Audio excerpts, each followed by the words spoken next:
Bienvenidos chicos de quinto de secundaria a su curso de literatura. El día de hoy vamos a hablar sobre una época literaria muy importante, muy filosófica, muy culta, muy de desarrollo, muy de cambio además, que es el romanticismo europeo. Es el romanticismo europeo que viene y que es de la mano, ¿no? Por supuesto, de la Revolución Francesa, que vemos en la imagen, la famosa pintura de la representación del pueblo y la libertad, ¿no? Esta revolución francesa que dio la primera oportunidad de hablar del humano con sus derechos, ¿no? Con sus propios derechos, que lamentablemente en muchos países se han quebrado siempre por temas dictatoriales, por gobernantes que ven a la población como utensilios, pero que siempre de una u otra manera ha prevalecido ante las luchas, ¿no? Por recuperar esos actos, ¿no? Por eso recuperar ese tema democrático, ese tema de libertad, ese tema de igualdad, que el mundo va luchando y que va luchando desde ahora, ¿no? Ahora se está luchando el tema de la igualdad femenina, que es muy importante, por supuesto, pero que hay que tener en cuenta que la igualdad tiene que ser para todos, ¿no? Temas de espacios, temas políticos, temas sociales, temas alimentarios, todo. No existen personas iguales en el sentido de capacidades, en el sentido de estatus, sí, pero sí debería haber igualdad para todos. Es una gran diferencia, ¿no? No hay una idéntica ADN, por supuesto, de las personas, pero sí debería haber una igualdad en el sentido de oportunidades para todos por un mismo lado, ¿no? Así que el día de hoy vamos a hablar sobre la literatura romanticista europea, parte 1, porque es largo. Y bienvenidos chicos de quinto secundaria a su curso de literatura con el profesor Jorge Ureta Sandoval. A ver, de la ilustración al nacionalismo es lo que vamos a desarrollar el día de hoy, ¿no? Definición: el romanticismo fue un movimiento artístico que dominó la literatura europea desde finales del siglo XVIII hasta el mediados del siglo XIX. Nació en oposición al neoclasicismo, ¿no? El término romanticismo se empleó por primera vez en Inglaterra en el siglo XVII con el significado original de semejanza al romance, con el fin de denigrar los elementos fantásticos de la novela de caballerías muy en boga en la época, ¿no? Como ya saben, yo he dicho que el tema de las caballerías, de manera personal, muy aparte de Quijote, para mí ha sido una literatura favorable igual al tema de los gobiernos, ¿no? En este caso quieren salirse de ahí los románticos europeos, sobre todo en Francia, y se niegan al tema del neoclasicismo, ¿no? Antecedentes: tenemos al gran autor Jean-Jacques Rousseau, filósofo teórico, político y social francés. Fue uno de los escritores más elocuentes de la Ilustración. Su Julia o la Nueva Eloísa en 1761 y Confesiones en 1782 introdujeron un nuevo estilo de expresión emocional extrema, ¿no? Relacionado con la experiencia intensa personal y la exploración de los conflictos entre los valores morales y sensuales, ¿no? A través de estos escritos, Rousseau incluyó de modo decisivo el romanticismo literario en la filosofía del siglo XIX, ¿no? Entonces, él es como el antecesor de todo eso, ¿no? Sobre todo con su obra Confesiones, ¿no? Y la Nueva Eloísa, ¿no? Importantes dentro de la literatura universal de estas dos obras, por el cambio que originó, ¿no? En Alemania, en tercer lugar tenemos Alemania, periodo preclásico, ¿no? Antes del clasicismo. Tenemos el filósofo Johann Gottfried von Herder, ¿no? Johann Gottfried von Herder fue la figura dominante de un movimiento que tomó su nombre de la pieza teatral Sturm und Drang, ¿no? Que significa en español tormenta e impulso, ¿no? De Friedrich Maximilian von Schiller, ¿no? Los miembros de este grupo, influidos por los estudios de Herder de los pueblos primitivos y la cultura popular, acentuaron el uso de elementos nacionales y buscaron inspiración de Baudelaire, poesía popular, entre otros aspectos de cultura alemana. La temprana obra teatral de Wolfgang von Goethe, ¿no? Ghost von Redengis, sigue las ideas anteriores y trata de un caballero del siglo XVI, ¿no? Opuesto a la aristocracia y a la iglesia, que dirige una revuelta de campesinos, ¿no? La melancolía introspectiva se manifiesta claramente en la novela de Las aventuras del joven Werther, ¿no? Que es importante esa obra también, que tienen que leerla, hermosa obra además. El héroe sentimental, desgraciado en amores, se suicida. Cientos de lectores jóvenes siguieron el ejemplo de Weather, ¿no? Lamentablemente, Friedrich en Los bandidos de 1781 también es una obra muy importante. Y Las intrigas del amor puso el acento en los aspectos políticos, atacando la tiranía política de la corrupción social, ¿no? Importante, ¿no? Entonces, en Alemania tenemos por supuesto al gran von Heder, que forma un grupo importante, ¿no? Para la cultura alemana. Después tenemos la temprana aparición de la obra de Gogh, ¿no? de Johann Wolfgang Gogh, y de ahí tenemos con la obra, por supuesto, importante, que es Las aventuras del joven Werther, que originó suicidios, ¿no?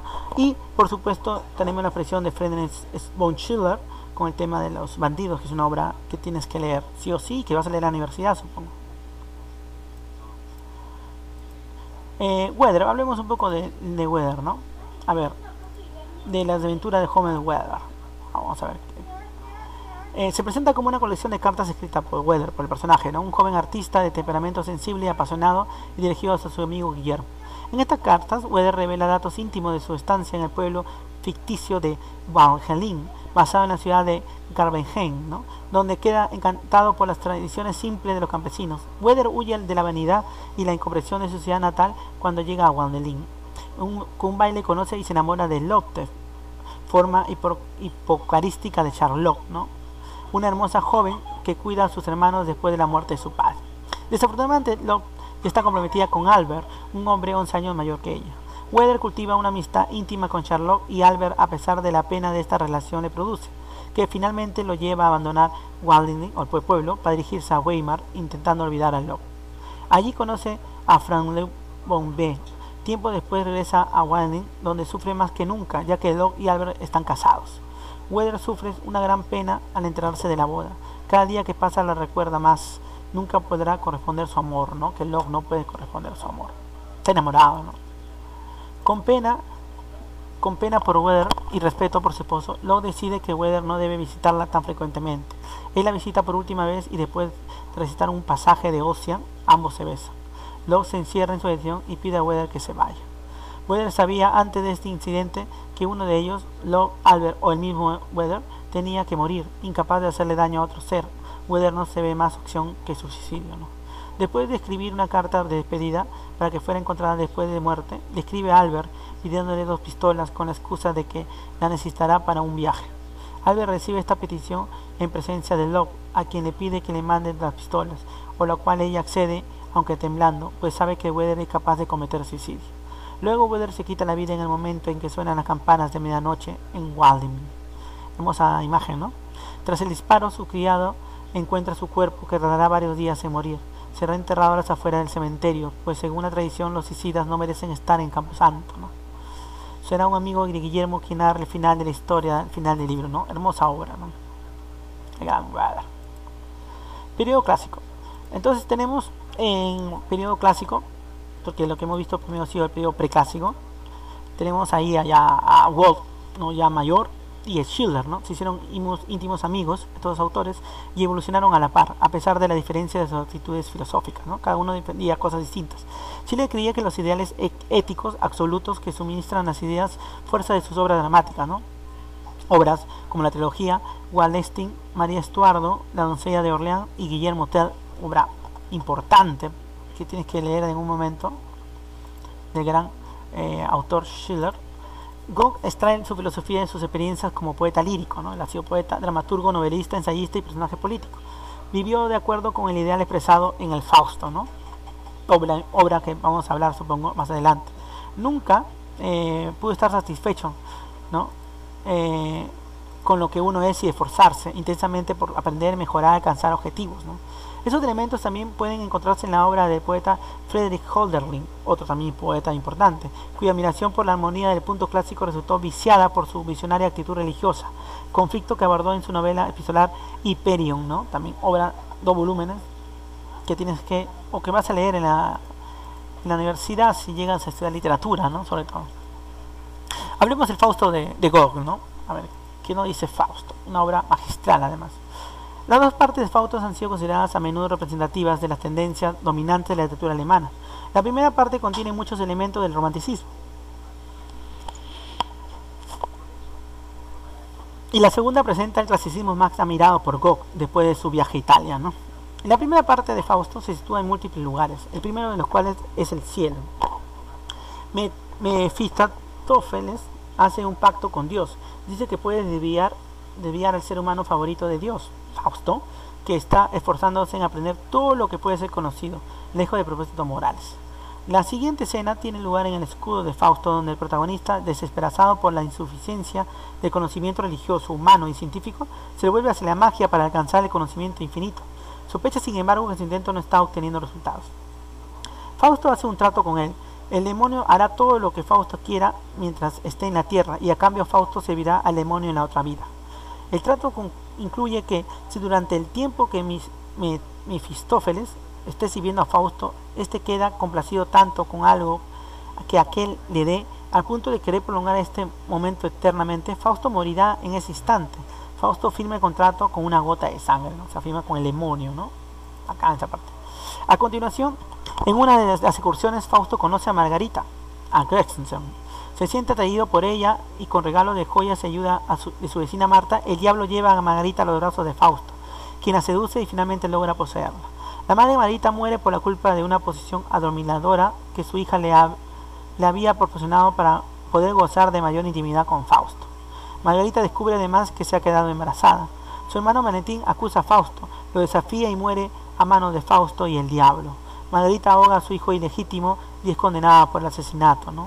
Fausto intenta salvarla de la muerte, liberándola de la prisión, pero al no conseguirlo acude a pedir ayuda al diablo. Ahí está la tragedia, ¿no? Margarita, presa de la locura y negándose a escapar, muere en brazos de Fausto. Rica en ilusiones clásicas, en la segunda parte de Fausto la historia es olvidada y Fausto se despierta en un mundo de magia para iniciar un nuevo ciclo de aventuras y objetivos.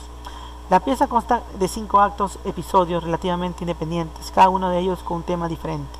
Fausto viaja en el tiempo y el espacio, ayuda al emperador de Alemania a solucionar los problemas económicos, presencia una fiesta con todo tipo de criaturas fantásticas como grifos, ninfas, sirenas, etc. y es encantado por el fantasma de Helena. Sigue a Helena a la edad antigua y con ella procrea a Euporion, que muere al tratar de volar como le sucedió a Ica, ¿no? O sea, muere con el sol. Su madre Helena acompaña a Euporion a las tinieblas dejando de nuevo a Fausto solo. Regresa junto al emperador y gana una batalla crucial para unificar el imperio. Este le obsequia tierras en la costa. En ella, después de haber destruido otras vidas sin quererlo, muere al encontrar un lugar donde le gustaría vivir en paz para siempre. Al final Fausto va al cielo, aún había perdido la apuesta debido a su arrepentimiento sincero escuchado por Margarita. Obra hermosa, ¿no? Veamos ahora el tema del periodo romántico propiamente dicho, ¿no? Las guerras napoleónicas despertaron a los escritores alemanes un nuevo sentido de identidad nacional. Los elementos nacionalistas del romanticismo fueron defendidos en Alemania por el filósofo y teólogo Friedrich Schleiermacher. Daniel Schleiermacher. La obra del filósofo Friedrich von Schleiermacher dio al movimiento una base filosófica por su creencia en la unidad última del mundo natural y del espiritual. Los cuentos populares y la mitología recibieron atención en las recuperaciones hechas por los profesores, los hermanos Grimm, los famosos hermanos Grimm, ¿no? Jacob Carr y William Carr. La mayoría de los poetas románticos fueron también magníficos narradores, pero el prosista más original de este periodo fue Ernst Theodor Amadeus Hoffmann, ¿no? El maestro de los cuentos de lo sobrenatural, ¿no? Una obra importante de Hoffmann es Don Juan, que ahí aparece ahí en la tapa, ¿no? Ahora, vayamos un rato a Inglaterra, ¿no? En esa etapa, por supuesto, del romanticismo, ¿no? La primera manifestación importante del romanticismo fue baladas líricas, ¿no? Del gran William Wordsworth y Samuel Taylor Coleridge, ¿no? Dos jóvenes que se vieron impulsados a la actividad literaria o creativa por la Revolución Francesa, ¿no? O sea, la Revolución Francesa llegó a ellos y los marcó, ¿no? El prólogo de la segunda edición se considera el manifiesto literario del romanticismo inglés. En él se destaca la importancia del sentimiento y la imaginación de la creación poética y se rechazan las formas y los temas literarios convencionales. Otro poeta y novelista que encontró inspiración en lo lejano, su natal Escocia, fue el gran Walter Scott, ¿no? Los poetas románticos de la segunda generación hasta el final de su carrera, como Lord Byron, gran narrador también, poeta y narrador, es uno de los ejemplos de una personalidad en lucha trágica contra la sociedad, tanto en su inquieta vida como en los poemas de la peregrinación de Schiller, Harold, o Don Juan, ¿no? Obra también muy importante. Reveló su espíritu satírico y realismo social, ¿no? Percy Bysshe Shelley, autor de Prometeo Liberado, obra también que vas a tener que leer en algún momento, de gran capacidad en el tema de la temática, es autor de poesía más profunda. Por lo último, la poesía de John Keats, el más joven de los románticos ingleses, es una respuesta a las impresiones sensoriales desprovista de toda filosofía moral o social, ¿no? Bueno, no vamos a hablar de Francia el día de hoy, es lo que da para la siguiente clase, donde están los mayores representantes, creo yo, del romanticismo europeo, y vamos a responder en el cuaderno estas siguientes preguntas. ¿De dónde proviene el término romántico?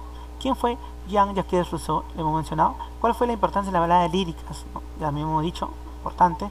Menciona los periodos de literatura alemana en esta época. Hay dos periodos, ¿no?, que hemos visto. Bueno, para casa, por supuesto, tienen que hacer el archivo 14 en Word, y el tema de proyecto es hacer su mapa conceptual de esta primera parte del romanticismo europeo que hemos visto. Bueno, chicos, cuídense, no salgan de casa, nos vemos.